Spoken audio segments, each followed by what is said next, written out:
This program is brought to you by Emory University.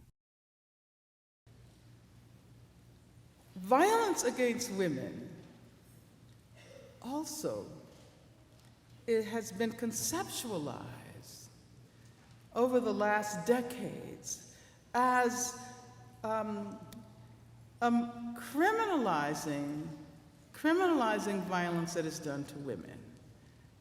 I mean, what do you do to someone who has beaten, battered a partner? What do? There's no other alternative. You turn to the authorities, right? The punishment is imprisonment. And so I want to point to the contradiction of attempting to achieve equality for women and to challenge and resist violence against women by using the state, which also commits similar forms of violence against women and men, as the only solution. But here we're faced with a contradiction. You know, we want to acknowledge violence against women. It took a long, long time. It took decades and decades before we finally realized the extent to which women suffer violence in places where they're supposed to be safe. And we still think of the family as a safe place. We still think of the family as a haven, and the family is where more violence occurs than anywhere else.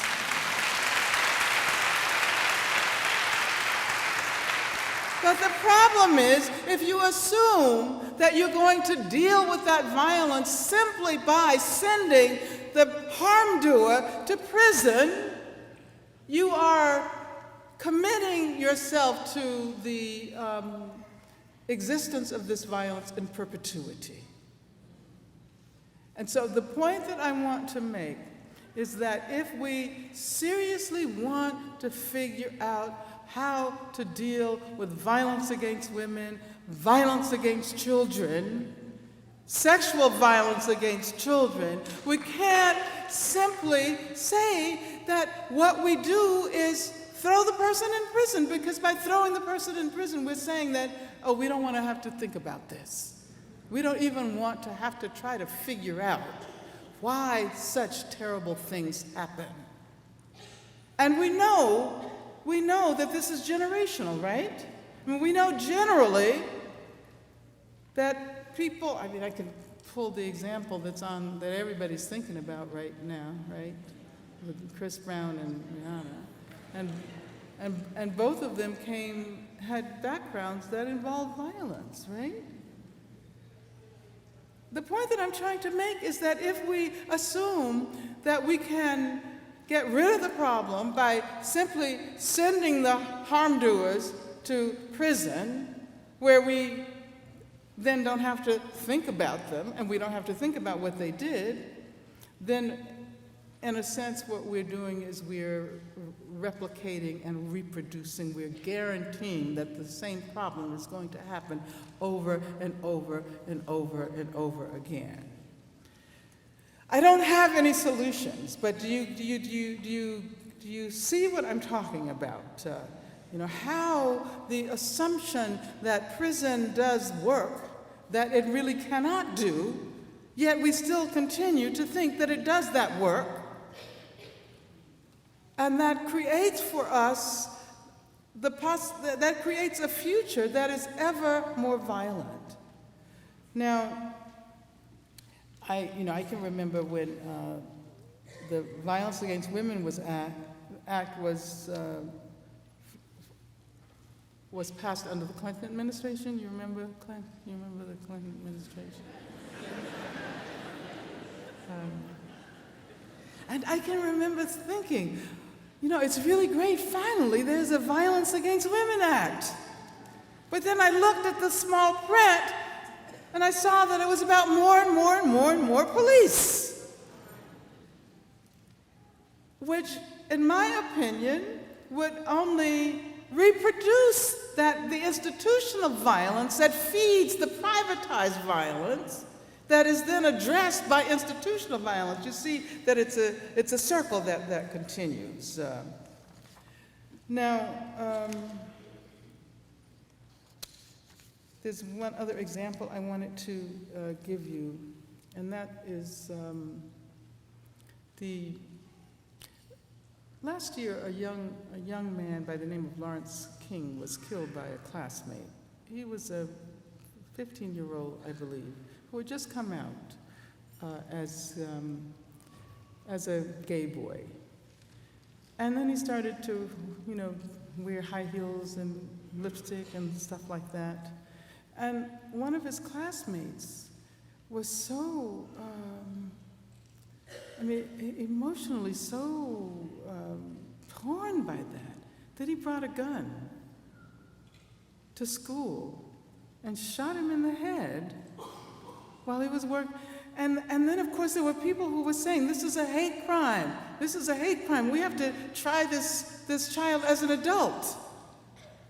And nobody asked, how did he learn that? Where did that come from? What made him feel that way?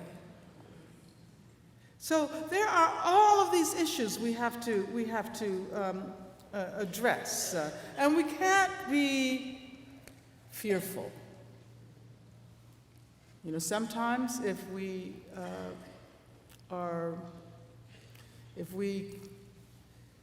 when we recognize that we react emotionally and we think that these are our own emotions, they're not necessarily our own. They don't originate with us. They come from somewhere else. They invade our emotional life. As a matter of fact, if I had time, I would, talk about how capitalism has so permeated our interior, affective lives that even our dreams now, our dreams are about money, and this is like a difficult period. But I think, people are still hoping that the recession will be over so they can have all of those wonderful material things that they like. And, I'm not saying that you shouldn't like them, because I don't think we have a choice, because this is the world we inhabit, and we depend on these things. I have my iPhone up here. Telling me that I have 7 minutes and 19 seconds more to speak. But I think it's important to be aware of the extent to which we are implicated in all of this. So since I only have 7 more minutes, let me try to move through my notes rather more quickly. What do we learn from women's history? Activists' work, scholarly work, enlarges the terrain that we inhabit. And I want to say that ideas are always much more narrow than their consequences. We think of, and we tend to universalize, if you look at the category women, or woman, that we're still working with. During the election, it was, do we want a woman to be president, or do we want a black person to be president? I was amazed that we were, after the debates between Elizabeth Cady Stanton and Frederick Douglass, we were repeating it, reproducing the problems of those debates. And so I would say that the kind of feminism we should embrace today, and I see feminism as something that everyone can use. Because I see feminism as producing new ways of thinking, new ways of knowing, new modes of knowledge, and as transforming social relations. And I guess I would say that the word feminism is not nearly as important as we sometimes want it to be. I don't really care that much about the word. I care that the significant aspects of feminist contributions are grasp. I care that we recognize that categories always fall short of the social realities we attempt to represent with those categories. And this is why we keep changing our vocabularies. This is why we have to develop new language.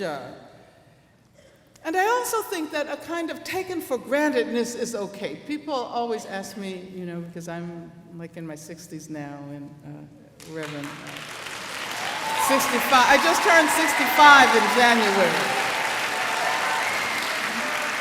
And people always ask me, well, aren't you upset when you see these young people and they don't know anything and they don't remember and I say, actually, no. I'm really happy to see young people not have to remember all of the things we did in order to get to where we are now. I'm happy to see them take a lot of what we accomplished for granted, to take it for granted and to create a new terrain on which they can move further and to develop more complex and more complicated engagements with the world.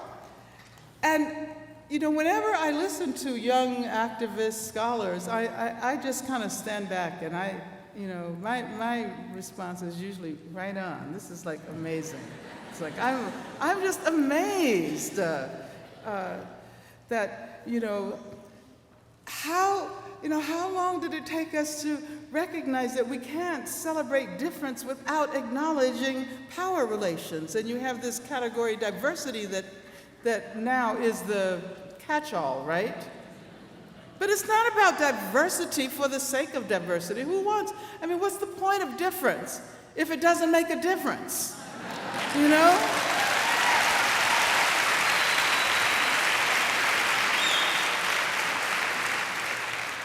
But I think that feminism acknowledges that social realities will always exceed our own ability to explain them.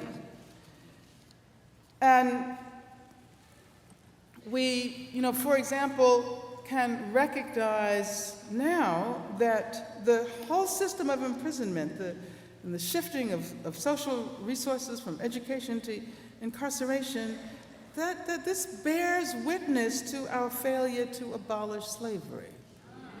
And it means that slavery continues to haunt us. We continue to inhabit a terrain that slavery created for us. Just as Native American genocide haunts us.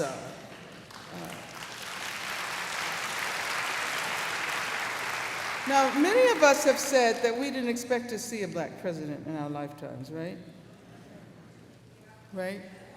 You remember after the election, everybody was saying, I never believed that this would happen in my lifetime. You remember hearing that over and over and over and over again?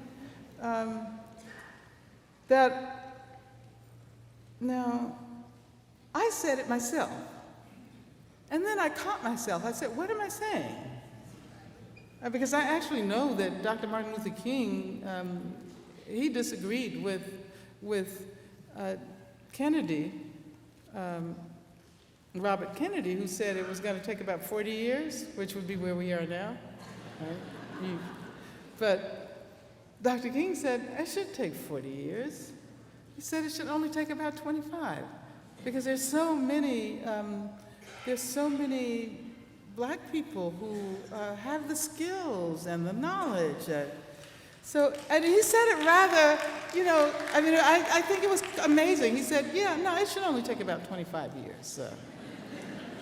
But then, when Obama was elected, we were all caught off guard.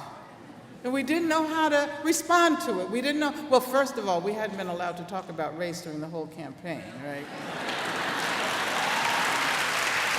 We couldn't talk about race during the campaign because race, threatened to produce the kind of chaos would challenge the idea that the way you deal with racism is ignore race, colorblindness. Right? I mean, that's the discourse we've been working with. But yeah. So what was up? My timer is done. Okay. So let me wind up. What was I saying? I was talking about the fact that I said that, yeah, I never expected that a black president would be, but then I stopped and I said, well, you know, actually, why didn't I have the same response when Condoleezza Rice became whatever she became?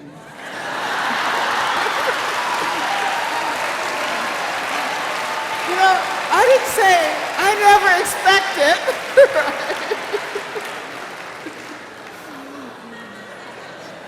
And then I realized that we weren't necessarily saying that we could not imagine a person who is black being in the White House because, you know, Clarence Thomas is in the Supreme Court. And what we were actually saying was that we could not imagine someone who identified with the black radical struggle for freedom being in the White House.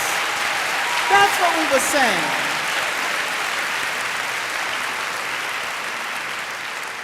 But the problem is there's a contradiction there, because that black struggle for freedom has always resisted the state. It's always confronted the government. It's always been a movement against the government.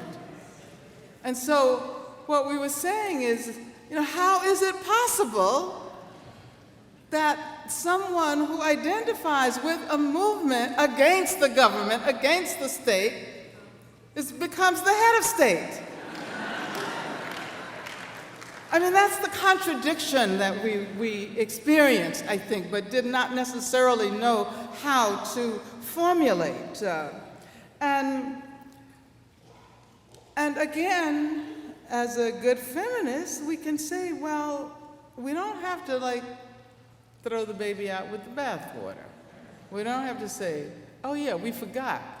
He's now the president of the United States of America. He's now the head of the US empire, right? What we do is we try to figure out how to work with that contradiction, how to make it productive. It may be an oxymoron, right? But it is. And we have to figure out what the possibilities are, but also what the limits are. And I think many people have assumed that now that the Obamas are in the White House, everything is going to change, you know? How can you say that there's racism when, you know?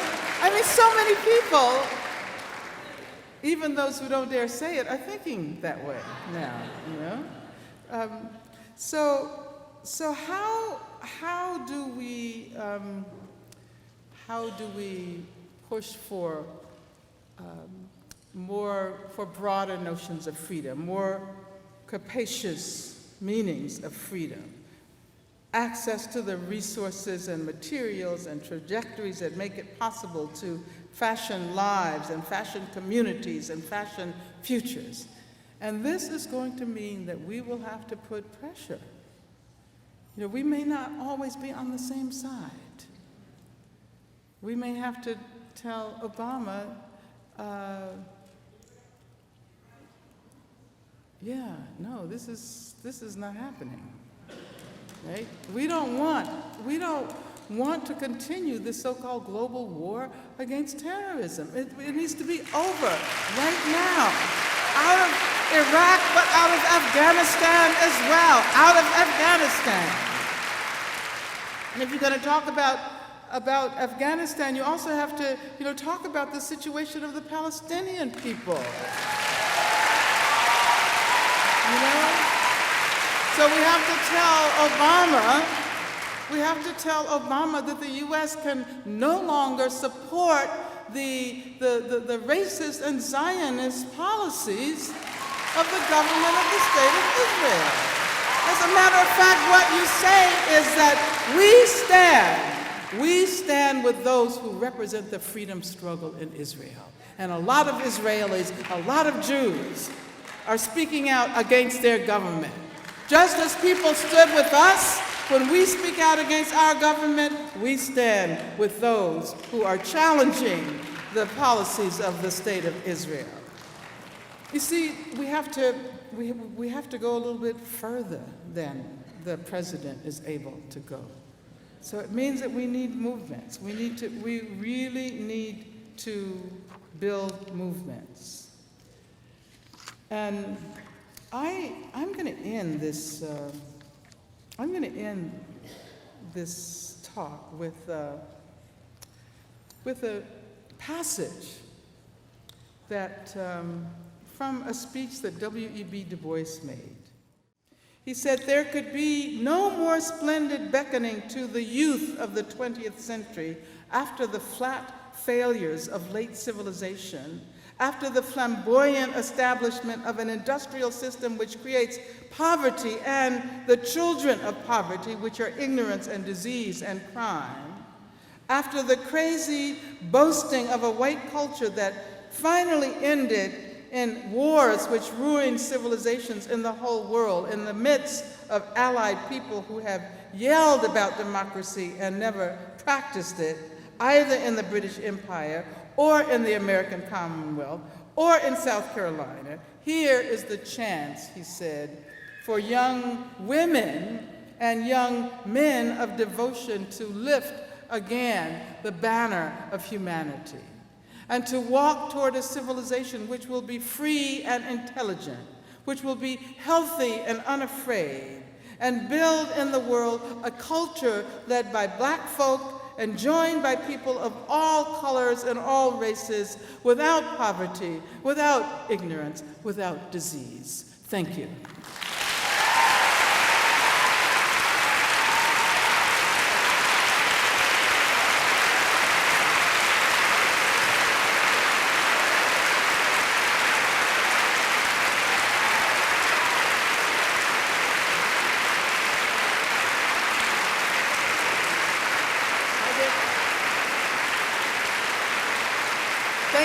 Thank you.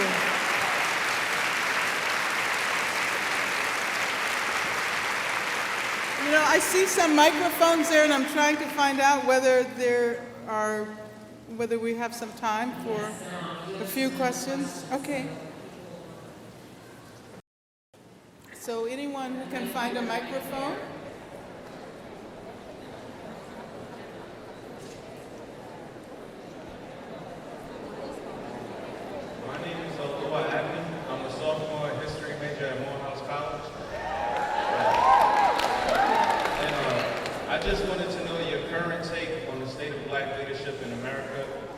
How do you see it now? How do you view it now? And how do you view it in the future as it goes into?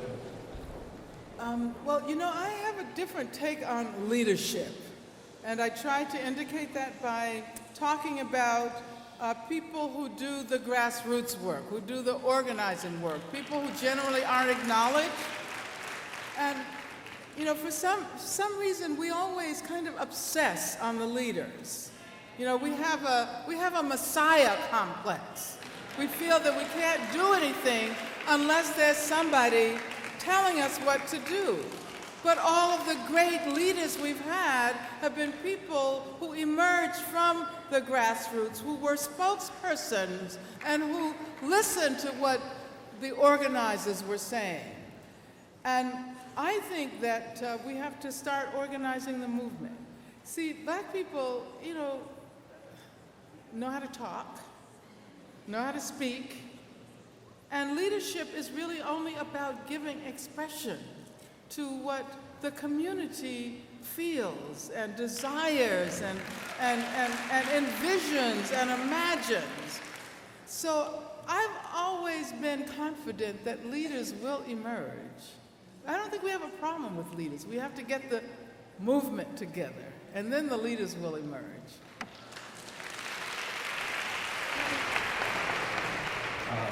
I was wondering whether you could state whether this particular situation might be able to be changed and there's any hope. If a homeless person goes into a grocery store and steals a loaf of bread, they're arrested and go to jail. If a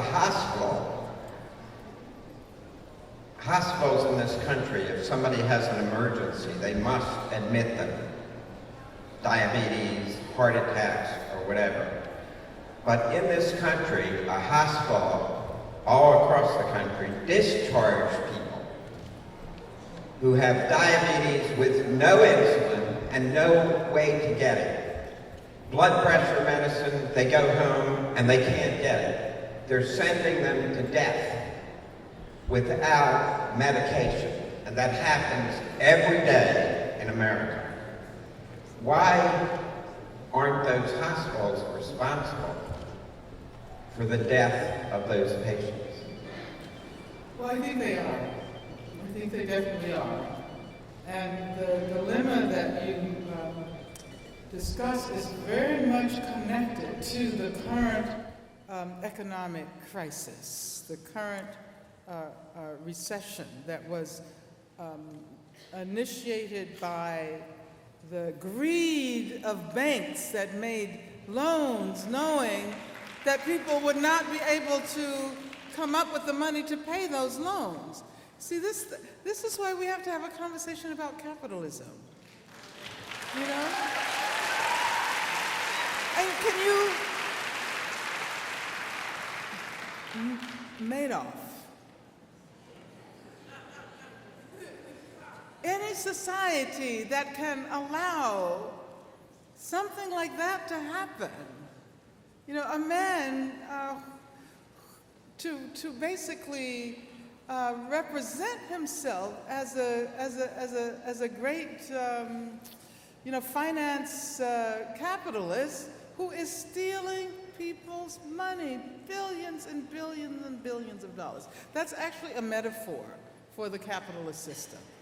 It's a metaphor for the capitalist system. And so you look at what has happened with the privatization of healthcare. It's no longer about helping people. It's about profiting from people's suffering.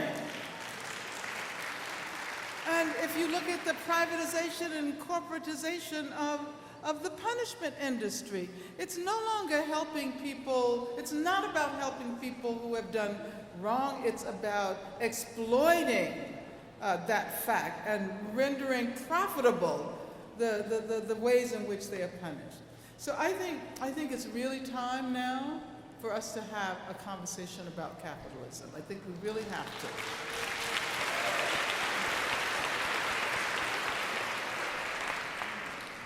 Good evening, Angela. Welcome to Atlanta. Thank you. It's good to see you again.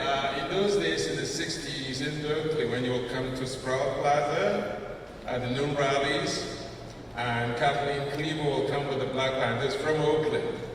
We used to wonder whether there was a competition between you and Kathleen as whose afro was the biggest. But to get to a more serious question.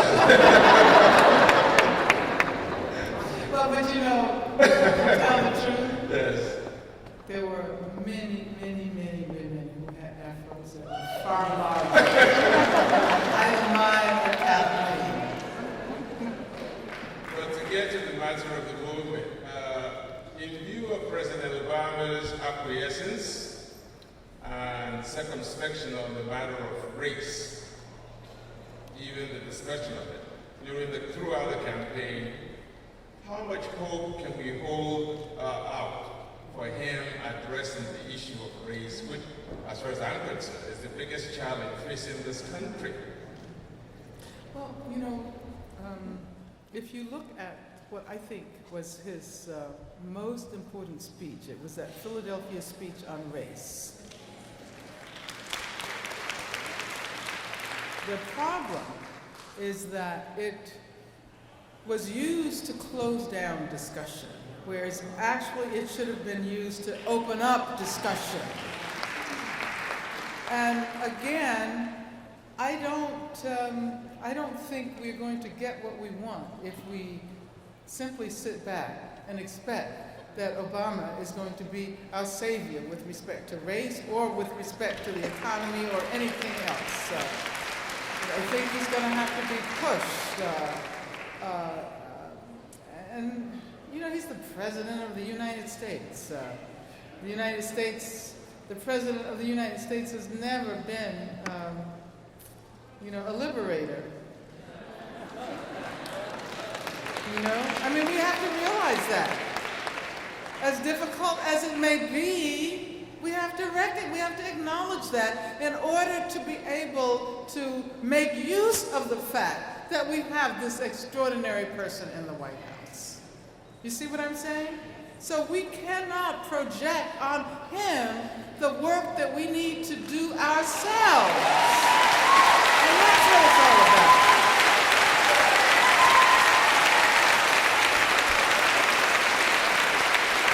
Thank you. Hello, I'm keynote. I'm a graduate student at Clark Atlanta University.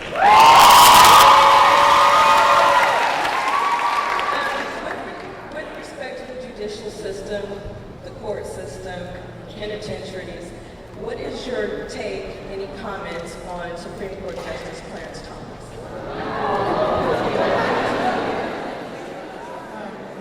Well, it is very sad. I think it's the sad inheritance of the Bush administration. Very sad inheritance. He is probably the most conservative justice on the court.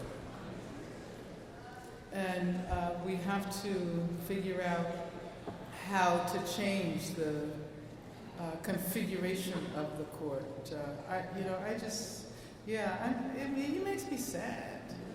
It makes me really sad, especially when he talks about having been a member of the Black Panther Party. And he did. He was at one time. But that is what we have to deal with, so it's unfortunate. But I like Eric Holder, speaking of people who are doing that kind of work. And I know Obama had to admonish him when he said that in this country we don't know how to deal with race. We are a nation of cowards. I thought that was really right on. That was a powerful statement. I think we have time for one more question. Oh, no! We have to do a book signing after this, so Okay, just to remind you. Well, we'll do a few, and I'll just take notes and try to answer them in a short period of time. But if you try to be succinct as well. Hello, junior at Grady High School, and I'm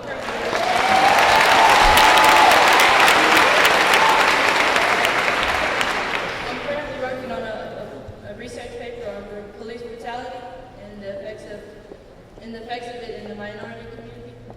And I have a question for you. It states, in the past, you seem to be more active towards police brutality, but now we seem to be more passive.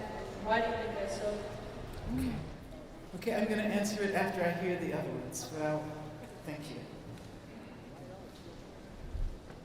My question is about, I'm really curious on your perspective about race and Proposition 8 in California. As people got further away from that, it sort of went on the blacks that got blamed, and I'm just really curious. Okay. Good evening. I'm a lawyer with the ACLU Voting Rights Project. I spend most of my time representing people with criminal convictions, trying to get their voting rights restored. I consider that to be one of the solutions when you talked earlier about what are some solutions. And so I'd like to hear your thoughts on how we can get society to be more behind that issue. All right.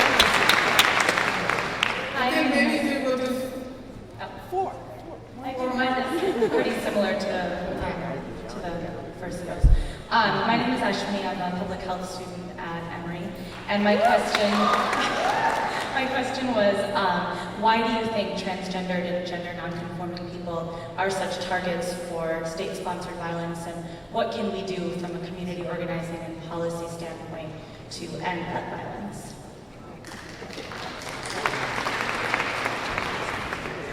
Hi, I learned from my mother and from Ann Braden as well that as a white male, the struggle for civil rights is, there's a responsibility for whites to partake in it as well, and there's a responsibility for men to partake in the struggle for feminism. And I just wonder, considering the nasty history of white males in America in general, how you think that can be done respectfully, or your thoughts on that. Thank you.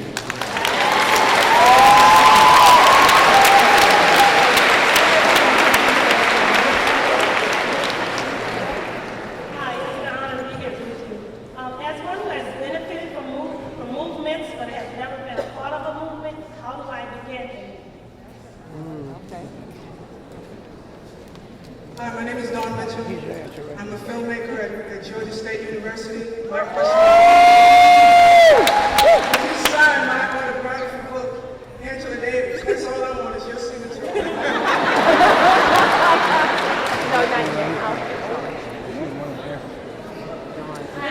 Okay, two more, and let's see. You know, what should we do? Okay. If you ask me questions, really quickly. Professor Davis, you've spoken extensively on the prison industrial complex based on the system of capitalism and basically accumulating wealth off racism, essentially.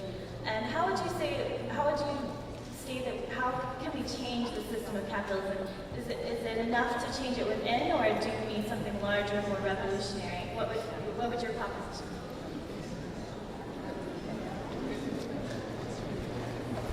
Hello, Dr. Davis. How you doing?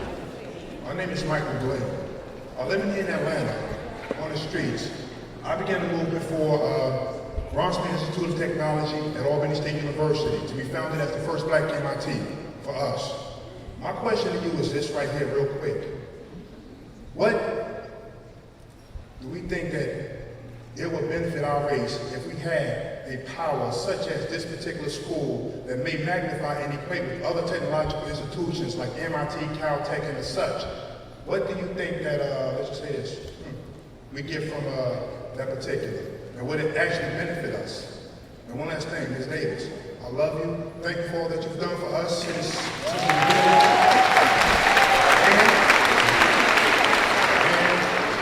And my compass and my master mason is yours.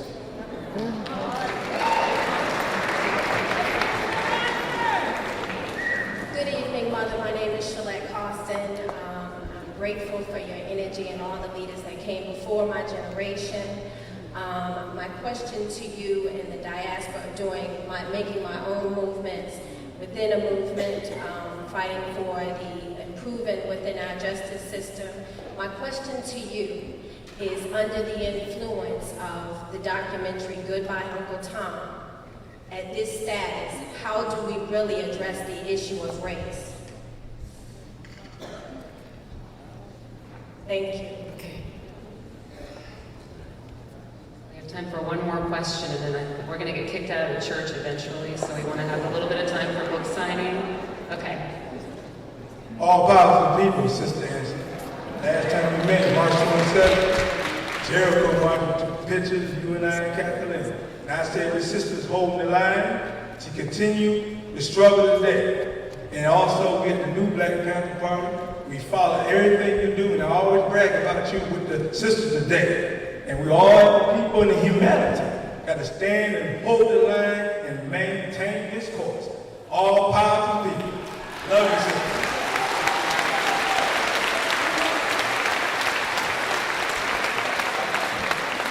I'm sorry. I know she said one more, but I want to thank you so much for all that you have done. I am classified as a political prisoner. I gave up 102 days of my life in the jail about a house and all these illegal foreclosures that are going on.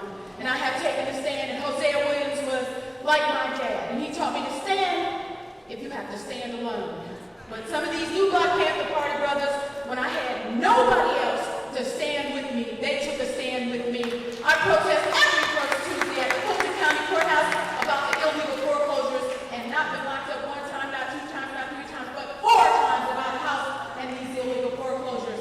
I thank you for everything that you've done, and just bless you, and I wish that you would pray for me as I continue with this struggle that I have. Thank you. God bless you.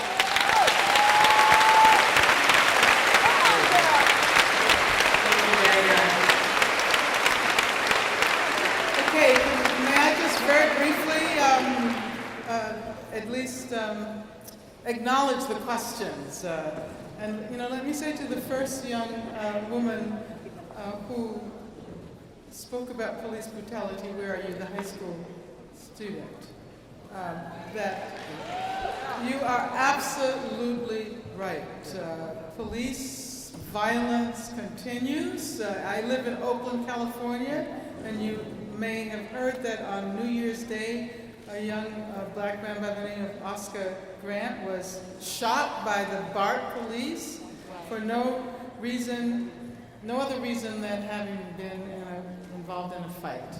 Now, if you think about the fact that these have been white kids who lived in Orinda, if any of you know the Bay Area or some other place, they would have said, go home.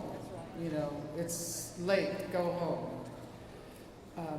So I think that the question you ask compels us to think about criminalization and the difference between criminalization and criminals. So many people have been criminalized by virtue of the fact that they live in poor black communities. And we have to stop reinventing the wheel, you know, each time someone is the victim of police violence. We have to begin to make some structural changes. But thank you so much for your work, and good luck on your thesis. Okay, just very quickly, Proposition 8, yeah, it was a bit of victory when Obama was elected, because in California, Proposition 8 was passed. And one of the things that one of the very bizarre ways of talking about the passage of Proposition 8 was to say that black people were responsible for the passage, you know, of this very homophobic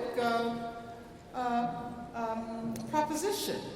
And first of all, there aren't that many black people in California. I mean, what we do have to acknowledge is that sometimes religious institutions, not this one, because we heard Reverend Warner, talk about homophobia and misogyny and so forth. But sometimes religious institutions encourage people to hold ideas that are very discriminatory towards members of LGBTQ communities. And the thing that we have to say is that justice is indivisible. You can't decide who gets justice and who doesn't get it.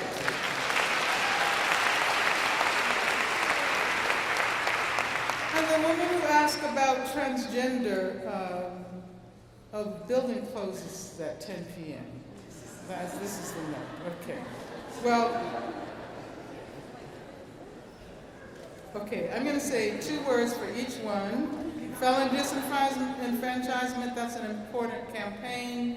Transgender people, targets of state violence, you're absolutely right. They are the community most likely to be arrested and most likely to be in prison.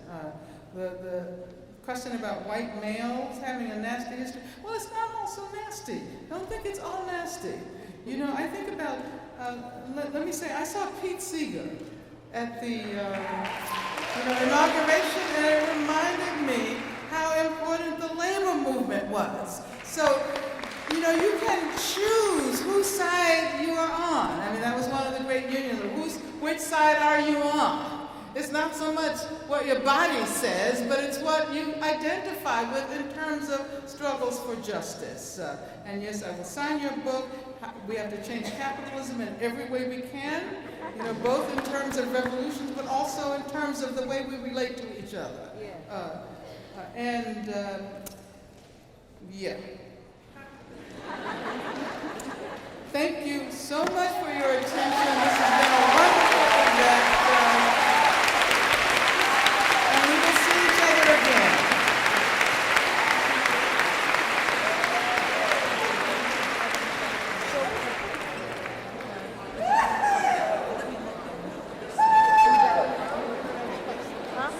Everyone, we want to let you know about the book signing. Ms. Davis will sign the books right here.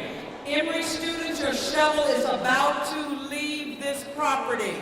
If we can have everyone to remain here, come in a line to my right, your left, and she will be more than happy to sign your book. All Emory students, get on the bus. It is leaving. All Emory students, your shuttle's outside, get on the bus. Okay, we'll go right down here. Ladies and gentlemen, if we could just push back from the pulpit so that Dr. Davis can sit down and sign the books. The line starts over here. The preceding program is copyrighted by Emory University.